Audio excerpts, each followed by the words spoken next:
Hi mommies, Tanya here, Noor's mom.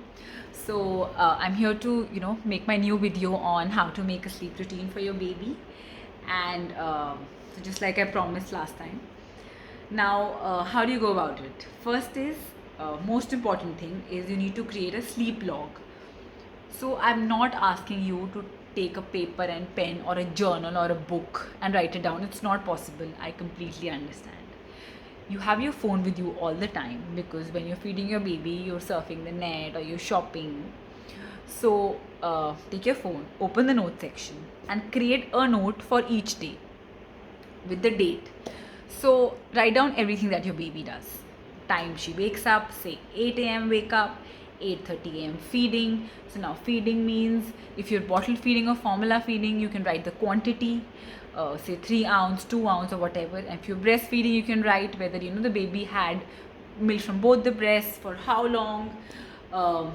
Then 9:30 same bath, massage, and 10 o'clock nap. So just keep on writing all of this down. So now you've got to do this for 2 weeks minimum, and you can start by say the 10th week, because before that you've got to develop a circadian rhythm for your baby. You can see that in my earlier video on how to make your baby sleep longer and at night. So start from the 10th week. Do this for 2 weeks. Just observe, write everything. At the end of the second week, now you need to analyze a few things. One, what is your baby's natural routine? When does she sleep? What are the times she's sleepy? How much milk she drinks in a day? And after what activities is she sleepy? So all this will make you understand that when is the time that she's really sleepy. So like for some babies, they might sleep after their bath and massage in the morning. And for some, they might be sleepy after a play session in their play gym. And for some, it may not be the case. So it's very important. So you can analyze everything at the end of it, but not in just 1 week. It'll take 2-3 weeks, minimum 2 weeks, because with weeks as a baby is growing, the routine changes. So by personal experience, so what I saw in the 10th and 11th week changed by 12th, 13th. So in the 10th, 11th week, she was not sleeping after her bath and massage, but now she does. So that's I got to know, and I got to know that that's a sleepy window, and I could make use of it. So once you've done this, written it for 2-3 weeks, and you've analyzed it, understood the sleepy windows, the awake windows, the amount of quantity of milk she drinks, or the duration of the breastfeed, you can then pick up those time slots where you can form your baby's naps. Now you need to understand, you can't spend half of our sleeping hours in the day napping. Just like as adults, if we sleep for 10 hours in a day, if we sleep for 5 hours in the morning, we'll have trouble sleeping at night. We'll wake up or we'll sleep late, so the same thing happens for babies. If they sleep for 14 hours or 16 hours in a day and we make them sleep for 10 hours in the morning, how in the world will they sleep at night? You tell me. It's not possible. So for babies starting 12 weeks of age, you can keep their morning naps till around 4 to 5 hours max, and the remaining 10 hours then can be contributed to their night sleep. So you need to set their naps in those sleepy windows of theirs which they are comfortable with, but you need to monitor the duration.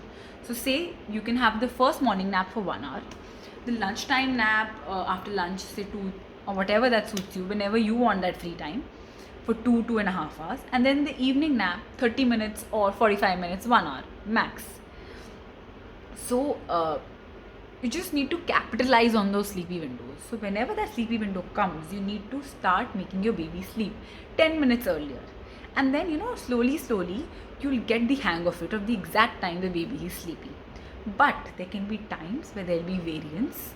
The baby might not that be tired, or she's not well, and the time might fluctuate by 5-10 minutes or even half an hour. So don't be scared, that happens, but don't let it fluctuate more than half an hour. Now how do you not let it fluctuate, and what happens when babies wake up in between of a nap? Say they sleep at 2 and they usually get up at 4, but today they woke up at 3. Now what to do? So you don't let your baby wake up at 3. You need her to sleep till 4. I mean, you try very hard, give your 200%. And how do you do that? And why do they wake up? So they wake up because of their sleep cycles being immature. So as adults, we have mature sleep cycles, we have mature sleep systems. So our sleep cycles range from 2.5 to 3 hours. So what happens is, even when at night when we sleep, we wake up after every 3 hours, but our systems are so mature that we're able to put back ourselves to sleep. But babies, no, that doesn't work with them. Their sleep cycle ranges from 30 minutes to 45 minutes. So that's why you must have noticed, sometimes your baby is fast asleep and you're like rejoicing and you just put her down to sleep. And after 15 minutes, you hear a cry and you're like, huh, what the hell? She was in deep sleep. So now that happens because the sleep cycle got interrupted and it broke. And she not mature enough to go back to the, slip into the next sleep cycle on her own. So you've got to bridge those sleep cycles. You've got to create a bridge in between them. Now, how do you do that? For that, there are 2-3 things. First, you need to make your baby and let her be awake during her feeding sessions. Now, why do I say that? So what happens is that, if your baby has slept while feeding, so when a sleep cycle ends at 45 minutes, she suddenly wake up and the last thing she'll remember is that I was feeding. Where's my mom? And her mom is not there any longer, so she'll start crying. So it's always advisable to keep your baby awake while feeding, or at least keep her awake till they're 80% or 90% of their feed. And then you rock her or cuddle her or give her a pacifier or do anything of that sorts, so that when they wake up in between, the last thing they'll remember is not feeding, but probably rocking or just cuddling or walking around. And there's a greater possibility that they'll go back to sleep on their own as compared to when they sleep while feeding, because when they wake up after feeding and crying, the only thing that will pacify them that time is milk. And if you do that, I am telling you, your routine is going to go for a toss because all your timings will be hampered. So try to do that. I'm telling you, it works. Try it out. It really works. So you need to bridge those naps and don't let the baby wake up before the wake up time. Once again, I'm saying 15-20 minutes here and there is fine. Don't stress about it. But not more than that, because that will really help your baby get into a routine. So you spend 2-3 weeks analyzing the baby's sleep, and then you need to spend another 2-3 weeks setting that routine. You got to do the same thing every day. Same thing means same thing, same time, waking up same time, sleeping same time, feeding same time, and it will really help you. And one more thing I would like you to tell all of you, that creating the sleep log will also help you understand, especially for formula feeding babies and even for mixed feeding moms, that you'll get to know that after how much quantity of milk in a day the baby sleeps for a longer stretch.